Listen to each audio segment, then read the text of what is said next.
Segunda a Timóteo 2, a partir do verso 1, diz assim a palavra do nosso Deus. Tu, pois, filho meu, fortifica-te na graça que está em Cristo Jesus. E o que de minha parte ouviste através de muitas testemunhas, isso mesmo transmite a homens fiéis e também idôneos para instruir a outros. Participa dos meus sofrimentos como bom soldado de Cristo Jesus.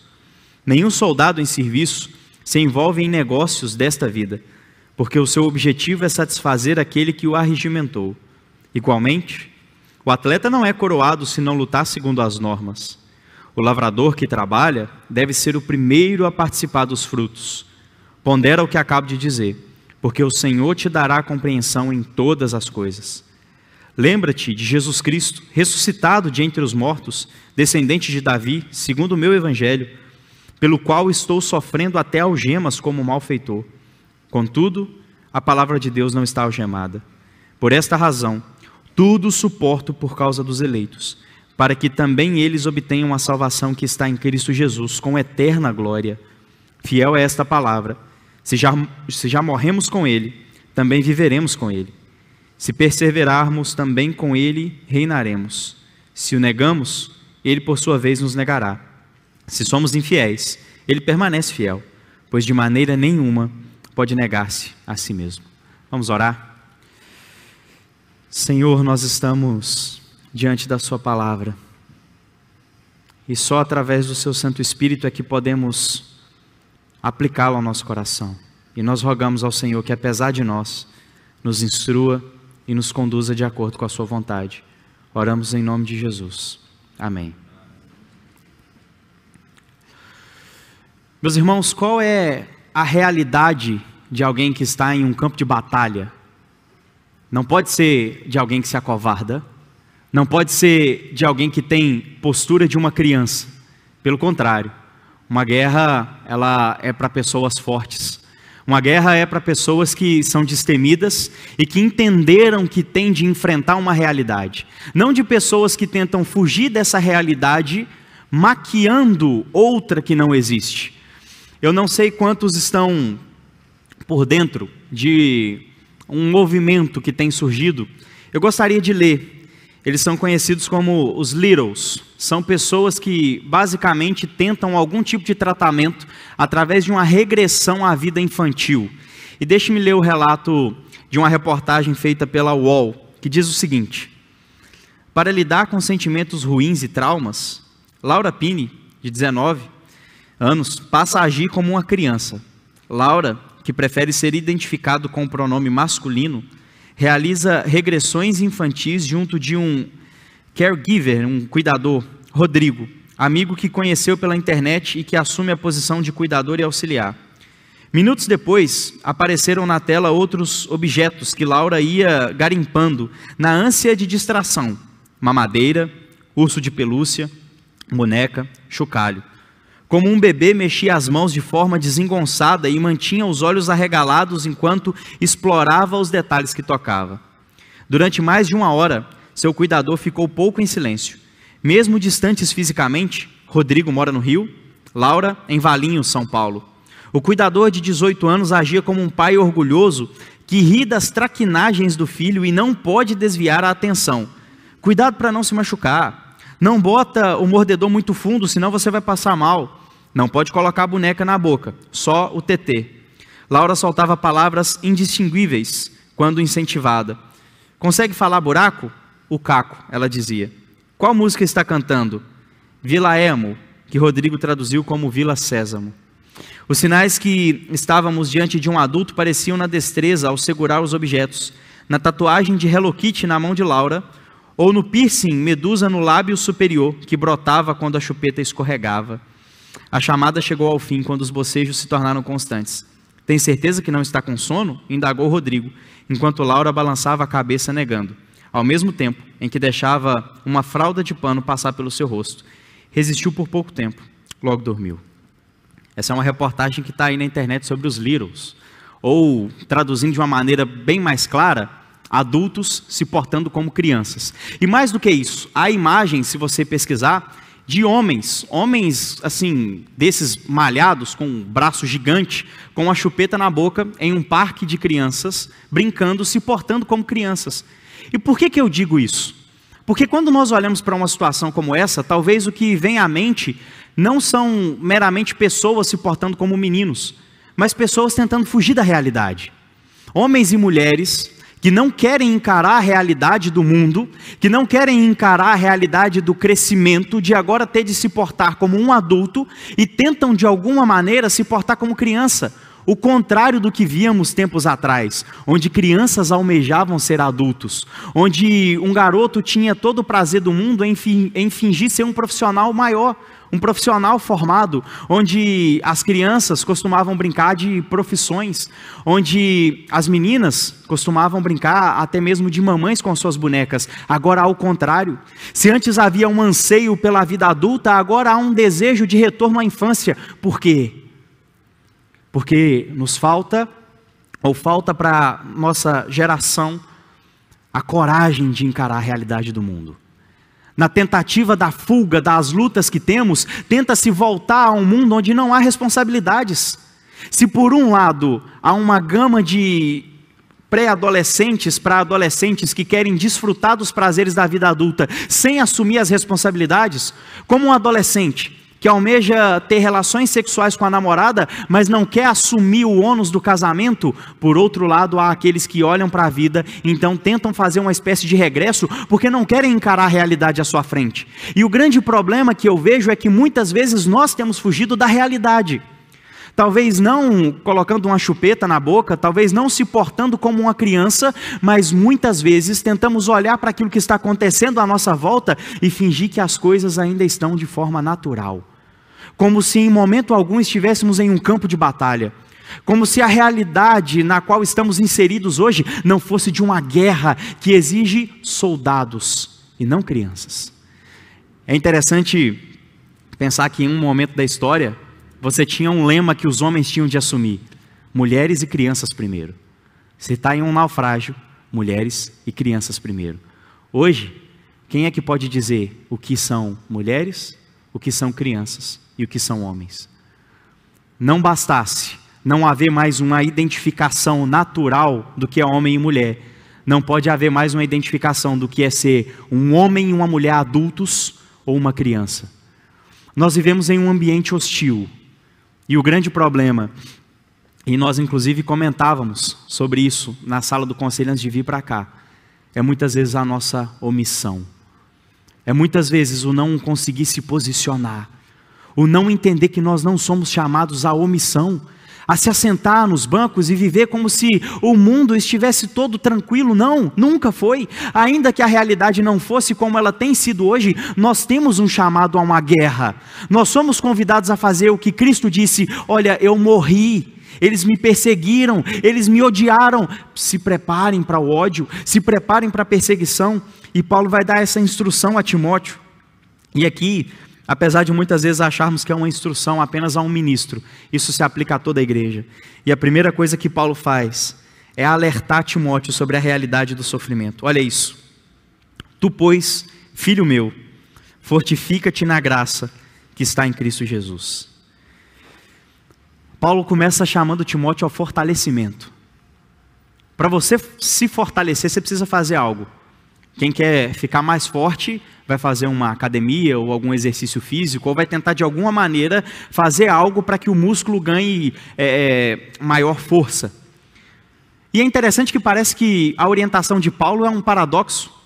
Se é uma graça, como é que eu posso me fortalecer? Mas o que está implícito aqui é que o mesmo Deus que nos ordena fazer algo, nos dá também aquilo que necessitamos. Então, se Deus é aquele que nos concede graça, Ele também nos chama a nos fortalecermos nessa graça. O mesmo Deus que nos dá de graça a salvação, nos manda desenvolver a nossa salvação. Então, há sim uma responsabilidade, só que muitas vezes nós não nos exercitamos para crescer nessa graça. E eu não digo o exercício físico, porque segundo a própria Escritura, pouco proveito há. Eu digo exercício espiritual, eu digo a prática da oração, eu digo a prática da leitura da palavra de Deus, das meditações, eu digo daquele exercício que nos torna fortes em um mundo hostil. Um mundo que talvez não vai colocar você numa fogueira. Um mundo que talvez não vai pegar pedras e jogar diretamente em você. Mas um mundo que vai olhar para você o tempo todo e vai colocar rótulos, dizendo que você é intolerante, dizendo que você é mau, impiedoso, alienado. Como você pode acreditar em Deus? Como você pode olhar à sua volta e achar que isso é verdade? Não, a grande verdade que nós precisamos entender é que nessa guerra ou nós nos fortalecemos, ou como pessoas frágeis, nós pereceremos. Nós precisamos entender essa necessidade. E esse fortalecimento, segundo o versículo 2, vem através da instrução. Porque Paulo fala assim: e o que de minha parte ouviste através de muitas testemunhas, isso mesmo transmite a homens fiéis e também idôneos para instruir a outros. Meus irmãos, se tem uma coisa que nós deveríamos zelar, é na instrução, é no ensino do Evangelho, é no passar adiante, e ter uma preocupação real de que ainda que não cheguemos, que o Evangelho chegue. Como assim? Pode ser que você não dê conta de falar do Evangelho para uma quantidade expressiva de pessoas, mas talvez você sabe que através de poucos atos você consegue fazer com que essa mensagem ganhe maior proporção. Eu sempre costumo falar com os meninos da UPA, o que a sua rede social mais fala? De você ou do Evangelho? Se alguém abrir agora a sua página do Instagram, vai ter lá mais publicações a seu respeito ou a respeito de Cristo? Será que de fato nós entendemos o que é Cristo viva e não eu? Agora é Cristo quem vive em mim, não sou eu, mas eu quem vivo? E será que há um comprometimento em transmitirmos essa mensagem? Porque eu vejo engajamento em muita coisa. Eu vejo engajamento político, e muito. Em alguns casos até assustador, e apesar de não falar hoje especificamente sobre política, mas é muito fácil você olhar para a internet e ver pessoas defendendo bandeiras de um lado e outras bandeiras do outro. É muito comum nós vermos vários tipos de posicionamento, mas pouco uso dessas redes sociais na propagação do Evangelho. E veja o que Paulo diz para Timóteo: olha, exercita-te na graça e cumpra a missão de ensinar a outros idôneos, para que eles também ensinem. Pare para falar desse Evangelho para pessoas e preocupe elas. Cause nelas a necessidade de também transmitir esse ensinamento. Eu costumo sempre dizer que, sempre quando nós descobrimos uma coisa nova que é muito boa, a gente tem a necessidade de passar isso para frente. Já viu? Se você hoje descobrisse a cura do câncer, eu duvido que você se calaria. Você falaria disso para o mundo. Você desejaria que todos conhecessem. Mas só que nós não temos a cura do câncer. O que nós temos é uma cura para uma doença muito pior. O câncer leva pessoas à sepultura, o pecado ao inferno. A cura do câncer talvez ainda não esteja aí, mas a solução para o pecado existe. Só que nós nos calamos, só que nós não nos portamos como deveríamos, só que nós deixamos de transmitir esse conhecimento. E aí olha que interessante o verso 3. Participa dos meus sofrimentos como bom soldado de Cristo Jesus. Sabe o que me chama a atenção aqui? É que Paulo começa chamando Timóteo de filho, porque ele tem um cuidado com Timóteo como se fosse um filho. E o que chama atenção por outro lado, é que Paulo não olha para Timóteo e fala assim: Timóteo, está vendo tudo isso que eu passei? Eu não quero que você passe. Então eu vou lutar para que você não tenha que viver o que eu vivi. Eu quero que você tenha uma vida boa e as dificuldades que eu passei, eu não quero que você passe. Não. Paulo olha para Timóteo e fala assim: participa comigo dos meus sofrimentos. Sabe qual é o nosso maior problema? É que nós, muitas vezes, fugimos do sofrimento por causa do Evangelho. E por que eu digo por causa do Evangelho? Porque nós estamos dispostos a sofrer por aquilo que a gente quer. A gente está disposto, isso é fácil. Quantas pessoas não sofrem com a saudade ao ir para fora do país tentar ganhar a vida? Ele sabe que é uma dor, mas a disposição por aquilo que essa pessoa almeja é muito maior do que a dor que ela sente.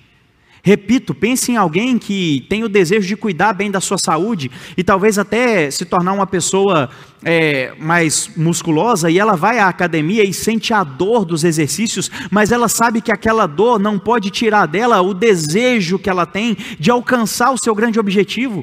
Por isso eu digo que nos falta muitas vezes o ímpeto de sofrer pelo Evangelho, e mais do que isso, instruir pessoas à nossa volta a sofrer por causa do Evangelho. Quantos de vocês aqui teriam condições de falar assim: meu Deus, que o meu filho vá pregar no Oriente Médio e que ele morra lá. Eu quero que ele morra pregando. Meu Deus, que o Senhor me leve para determinado lugar e que as pessoas me odeiem, mas que me odeiem por causa do Evangelho. Que eu seja rejeitado, ou como é no tempo atual, cancelado, que as pessoas não me deem valor. Entende o que é o sofrimento pelo Evangelho? Entende o que é olhar para o mundo aqui fora e dizer, eu não pertenço a essa realidade? E fazer como Paulo orienta aos Filipenses, vivei acima de tudo de modo digno do Evangelho. Sofra as algemas comigo, é o que Paulo vai dizer, participe do meu sofrimento, mas nós não queremos, ninguém quer dor. Sabe o que nós mais queremos nessa vida? É chegar ao domingo, virmos para cá, nos assentarmos nos bancos, em uma igreja que nos oferece uma estrutura excelente, com o ar-condicionado nos refrescando no calor, e daqui a pouco, voltar para casa, se deitar e viver uma vida normal. Nós queremos fugir de tudo aquilo que vai nos custar caro. E sabe o que me chama a atenção? É que sofrer pelo Evangelho nunca vai ser demais. Porque se nós olharmos o sofrimento que nós merecíamos receber naquela cruz, não há comparação. E Cristo foi crucificado. E nós olhamos e dizemos assim, Ele morreu em meu lugar. A morte foi em meu lugar, pela cruz me chamou, e se não fosse essa morte eu não estaria aqui. Mas não estamos dispostos a morrer, a negarmos a nós mesmos, a tomar a nossa cruz e dizer, ainda que eu tenha de perder tudo o que eu possuo hoje, eu vou participar desse sofrimento. E para ilustrar isso, Paulo vai dar 3 exemplos dos versículos 4 ao 6. E ele vai dizer, nenhum soldado em serviço se move em negócios desta vida, porque o seu objetivo é satisfazer aquele que o arregimentou. Nenhum soldado vai para a batalha por causa própria. Nenhum soldado vai para lutar por uma causa pessoal e particular. Ele vai porque recebeu uma ordem. E ele sabe que no campo de batalha, ele não tem que fazer aquilo que ele quer. Ele tem que fazer aquilo que é necessário. Quantas e quantas vezes os filmes relatam isso? Há pessoas em campos de batalha e elas têm que se submeter a situações horrorosas. É alguém que, em um determinado momento, tem que assassinar outra pessoa. Tem que matar por defesa. É alguém que, em determinado momento, precisa carregar nas costas uma outra pessoa. Eu me lembro que, no meu tempo de tiro de guerra, a gente foi fazer a marcha do 7 de setembro, e lá em Caratinga o quartel fica em um morro muito alto. E eu lembro que a gente desceu para o centro da cidade, era mais ou menos umas 7 horas da manhã, e a gente ficou em pé, no sol, até por volta do meio-dia. No meio-dia, a gente saiu, fez toda a marcha, e aí o fuzil já estava bem pesado. E aí um dos nossos colegas começou a passar mal. E aí eu me lembro que o sargento olhou para mim e falou assim, Vinícius, que era o meu nome, pega o fuzil do fulano e leva. Eu não queria de jeito nenhum, porque o meu fuzil já estava pesado, o meu braço já estava doendo, eu tive que pegar um outro fuzil e começar a subir um morro que não acabava nunca mais. Mas não depende de fazer o que você quer. Depende de fazer aquilo que aquele que te arregimentou ordenou. É isso que Paulo quer dizer. Versículo 5, ele vai dizer sobre o atleta, e ele fala, da mesma forma, igualmente, um atleta não é coroado se não lutar segundo as normas. Um atleta que é pego no exame antidoping, ele perde a chance de participar, e se ele já tiver participado e conquistado algo, ele sofre uma punição e perde aquilo. É comum vermos punições com pessoas que não seguem as normas, porque se dispuseram a fazer mais aquilo que estava no próprio coração do que aquilo que lhes foi ordenado. E ele fecha, falando que o lavrador que trabalha deve ser o primeiro a participar dos frutos. E aqui é uma ligação quase que direta com a ideia do fruto do Espírito. É alguém que administra o trabalho, mas que tem paciência. Porque o lavrador sabe que por mais que ele plante hoje, não vai colher amanhã. Ele precisa esperar um tempo, e ele espera. Mas quando o fruto vem, ele participa daquele fruto. Eu lembro que, uma vez trabalhando com um pessoal que cultivava café, eles fazem a separação do café, eles pegam o café de melhor qualidade para exportações e tudo mais, mas eles tiram uma parte daquele melhor café, do melhor fruto para eles. E aí, geralmente, quando a gente ia fazer alguma visita nessas casas, a gente tomava do melhor café. Mas é o lavrador que tira para si daquele fruto, que tem para si o melhor fruto. O que Paulo está querendo dizer aqui? que de todas as formas esses homens se dispõem a fazer algo com um objetivo em mente: o soldado, o atleta e o lavrador. E por mais que haja dificuldades, e por mais que muitas vezes o lavrador tenha que partir um solo duro, e por mais que o atleta tenha de chegar ao limite do seu corpo, e o soldado ao limite em um campo de batalha, eles sabem o objetivo pelos quais eles estão lutando, por isso eles não desistem, por isso eles vão até o final. E aí deixa eu fazer uma pergunta: você sabe pelo que você tem lutado? Você é capaz de responder a si mesmo se todo o possível sofrimento que talvez você tenha se disposto a viver, eles têm apontado para um objetivo específico? Você sabe dizer qual o objetivo é esse? Porque se não soubermos, meus irmãos, nós nos omitiremos. A gente conversava sobre o vandalismo que aconteceu nas escolas, tanto no Mackenzie como no Colégio Batista, recente.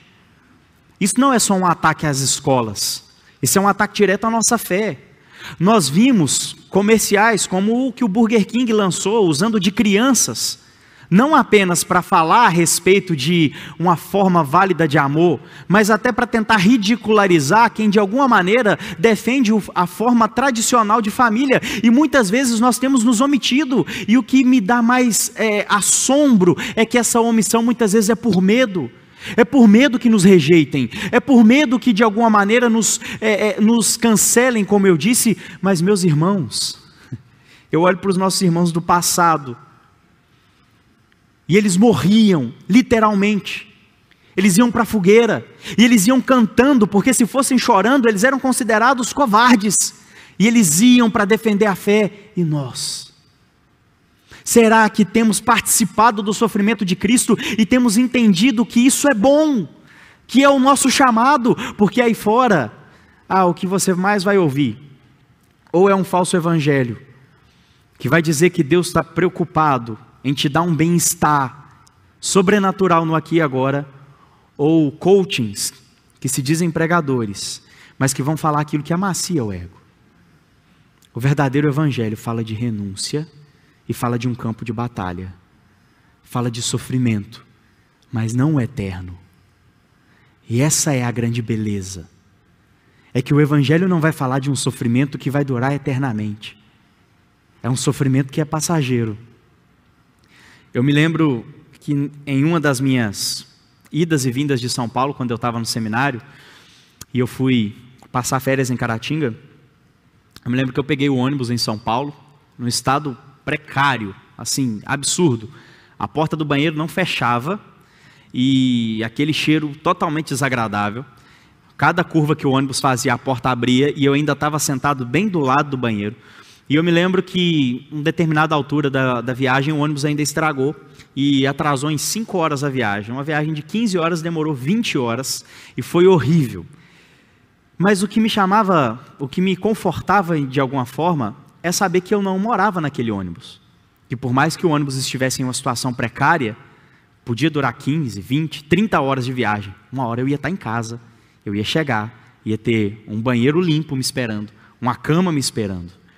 Então, não importava muito todo aquele, entre aspas, sofrimento da viagem.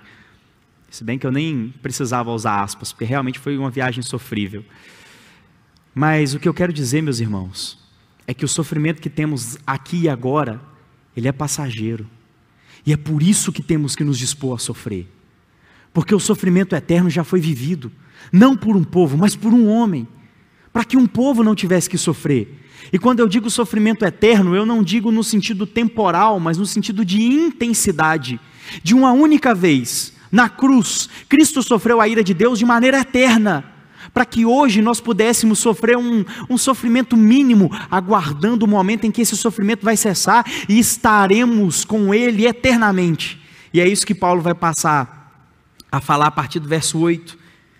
Olha o que ele vai dizer: lembra-te de Jesus Cristo, ressuscitado de entre os mortos, descendente de Davi, segundo o meu evangelho, pelo qual estou sofrendo até algemas como malfeitor, contudo a palavra de Deus não está algemada. Paulo estava preso, e o que Paulo vai dizer para Timóteo é: se lembre que o nosso Redentor ressuscitou. Se lembre que aquela cruz não foi o ponto final, não foi a derrota, e que a ressurreição dele é a garantia da nossa. Se lembre que rejeitaram o nosso Salvador, é verdade, que o humilharam, que cuspiram na sua cara, que blasfemaram contra o seu nome, mas se lembre que ao terceiro dia o túmulo estava vazio. E se lembre que ao nos comissionar, o que ele disse é: eu estarei com vocês todos os dias, até a consumação dos séculos. Sabe por que o sofrimento é possível? E por que nós deveríamos nos posicionar? É porque uma hora essa história vai chegar à sua consumação, no momento em que Cristo virá buscar a sua igreja. E Ele não pegará uma igreja ferida, mas uma igreja imaculada, porque Ele mesmo limpou essa igreja. Ele pegará um povo com vestes brancas para dizer: entrem, e agora desfrutem do lar eterno que está preparado para vocês desde antes da fundação do mundo. Venham agora para o gozo eterno. Meus irmãos, o que são 20, 30, 50, 80 anos, se comparado à eternidade? Eu ouvi uma vez de alguém dizer que essa terra é o único céu que um ímpio vai desfrutar, e o único inferno que um crente vai desfrutar. Em outras palavras, o que de melhor um ímpio pode viver é no aqui e agora. Por isso a gente não deve se assombrar quando os ímpios prosperam. Mas por outro lado, todo o sofrimento que o cristão verdadeiro tem se resume ao aqui e agora. Vai chegar um momento em que o ímpio vai ter de enfrentar um sofrimento infinitamente pior do que o pior sofrimento que qualquer pessoa pode sofrer aqui. E o justo viverá uma alegria maior do que qualquer alegria já desfrutada no aqui e no agora. E é interessante Paulo falar: olha, eu quero que você entenda que a palavra não está algemada. Meus irmãos, e como essa palavra já foi, ou já tentaram silenciá-la. Como ao longo da história, por várias vezes a palavra de Deus já foi alvo de ataques e tentativa de que ela ficasse oculta. Mas a gente precisa se lembrar de uma coisa: o Evangelho vai seguir. Se entrasse alguém aqui nessa noite e fuzilasse todos nós, o Evangelho não morreria. A palavra de Deus iria permanecer. Você sabe por que nós devemos lutar pela causa do Evangelho? É porque já é uma causa ganha. É porque não é uma disputa para ver se nós ganharemos ou não.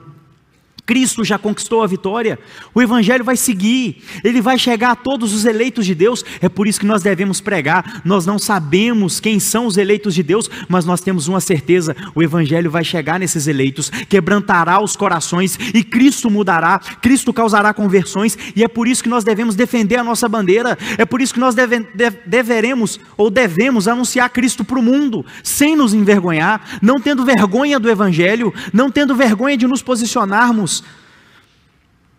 A palavra não está algemada. Pelo contrário, ao passo que a igreja, ou que o Evangelho avança, as portas do inferno não resistem. Nós não somos chamados a ficarmos acuados, mas a marcharmos.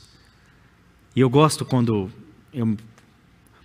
eu leio algum texto que fala sobre soldados ou coisas do tipo, de me lembrar do meu tempo de TG. Foi a coisa mais próxima que eu vivi de um exército. Mas eu me lembro de quando a gente marchava. E aí você imagina 100 adolescentes ali, jovens, marchando e gritando, bradando em alta voz. Eu me lembro que uma vez, o meu antigo patrão, ele comentou comigo, falou assim: rapaz, eu moro muito longe do tiro de guerra, mas toda quarta-feira, 6 horas da manhã, vocês me acordam. Dá para escutar da minha casa o grito. E é uma coisa até bonita de se ver. É um exército marchando, batendo o pé no chão com força, bradando em alta voz. E eu confesso, se eu visse um exército assim vindo para o meu lado, eu estremeceria.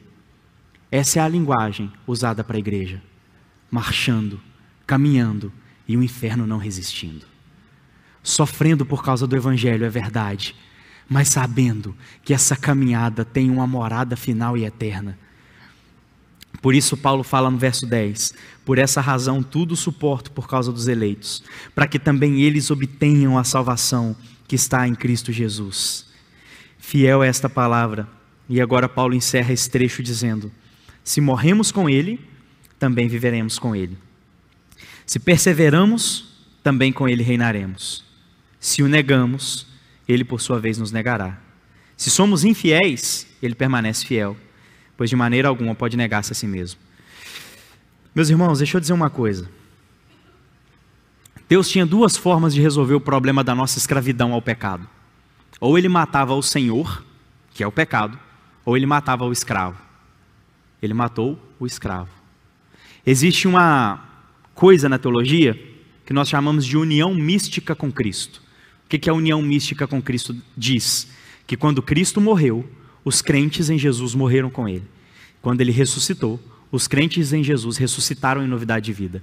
Então, quando Cristo foi pregado naquela cruz, você e eu estávamos lá, pregados também, para nós mesmos. É isso que Paulo vai dizer. Se nós morremos com ele, então com ele nós viveremos. Deixa eu te dizer uma coisa que talvez você não saiba. Você está morto para você mesmo. Seus prazeres, seus sonhos, não podem estar acima da causa daquele que te arregimentou. O reino de Deus e a sua justiça são o que nós devemos buscar em primeiro lugar, não causa própria. Não a fuga do sofrimento, pelo contrário, nós sofremos porque nós sabemos o que nós queremos, a glória do Deus Altíssimo. Mas é interessante que ele vai dizer, olha, se nós o negarmos também, ele nos negará. E me deixa dar uma breve ênfase nisso aqui. Se o negarmos, ele nos negará. Talvez você nunca vai negar, literalmente, com a sua fala, Cristo. Se alguém te perguntar, você crê em Jesus? Eu acho que você vai falar que crê. Ainda que essa pessoa talvez esteja apontando uma arma para a sua cabeça. Mas será que nós não temos negado, através da nossa omissão, através de nos escondermos, atrás de todo um evangeliquez pintado ao longo da história, que diz que crente é quem usa camisa de manga comprida e calça, que crente é aquele que se faz presente em todos os cultos, que crente é aquele que não assiste TV ou coisas do tipo. Será que nós não reduzimos o evangelho a isso e não temos negado a nossa fé? Quando ao ver uma realidade tamanha aí fora, nós simplesmente nos omitimos e fingimos que nada está acontecendo. Porque eu repito, eu já vi muita gente entrando em brigas que acabam muito mal por causa de política. E eu não vou dizer que nós não devemos falar do assunto, mas eu repito, isso fica para outra hora. Mas se nós tivéssemos o mesmo ímpeto que temos para defender os nossos posicionamentos políticos, para defender o evangelho, eu acho que nós estaríamos sendo mais perseguidos. Eu acho que a realidade da igreja seria de maior perseguição, talvez. Se nós defendêssemos o evangelho como defendemos o time de futebol que torcemos, como defendemos as causas que nós acreditamos, meus irmãos, nós seríamos uma igreja diferente, nós teríamos uma realidade diferente. Nós não deveríamos nos calar, nós deveríamos falar e abrir a nossa boca, quer oportuno, quer não. Talvez nós não neguemos a Cristo, repito, quando alguém nos questione, mas talvez temos negado no dia a dia. Quando falamos de tudo, menos dele. Quando vivemos para tudo, menos para ele. Quando nos dispomos a quaisquer coisas, menos pela causa do evangelho. Nós podemos negá-lo facilmente, se ele não é o motivo principal da nossa existência, se não é nele que existimos e nos movemos, se não é ele quem move o nosso coração e quem faz com que arda em nós o desejo de acordar dia após dia e querer que o nome dele seja glorificado. Talvez tenhamos o negado, não tendo prazer nele. E como é difícil termos prazer na lei do Senhor e meditar nela dia e noite. Como é difícil termos prazer no ato de um culto. Tem vezes que nosso desejo é, quando o culto começa, meu Deus, que hora vai terminar? Tem horas que oramos e falamos assim, já orei, li um versículo, tá bom. Já serve para a semana inteira, né? É um versículo para a semana. Se não nos exercitarmos, como Paulo indica, Timóteo, logo no primeiro versículo, fortifica-te na graça, seremos uma igreja cada vez mais fraca. Para encerrar, meus irmãos, nós não seremos uma igreja forte, ou uma igreja verdadeiramente avivada, no dia que tivermos um louvor mais animado, no dia em que formos, não sei qual é a sua visão de igreja forte. Nós seremos uma igreja mais forte quando nós entendermos a causa pela qual nós lutamos e quando dispusermos o nosso coração a sofrer pelo Evangelho.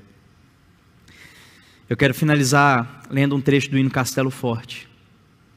Se nos quisessem devorar, demônios não contados, não nos iriam derrotar, nem ver-nos assustados. O príncipe do mal, com seu plano infernal, já condenado está. Vencido cairá por uma só palavra. De Deus o verbo ficará, sabemos com certeza, e nada nos assustará com Cristo por defesa. Se temos de perder família, bens, prazer, se tudo se acabar e a morte enfim chegar, com Ele reinaremos. É por isso, porque reinaremos com Ele, que essa batalha pode ser travada, e ainda que soframos, esse sofrimento, ele tem hora para acabar. Ele não vai perdurar eternamente.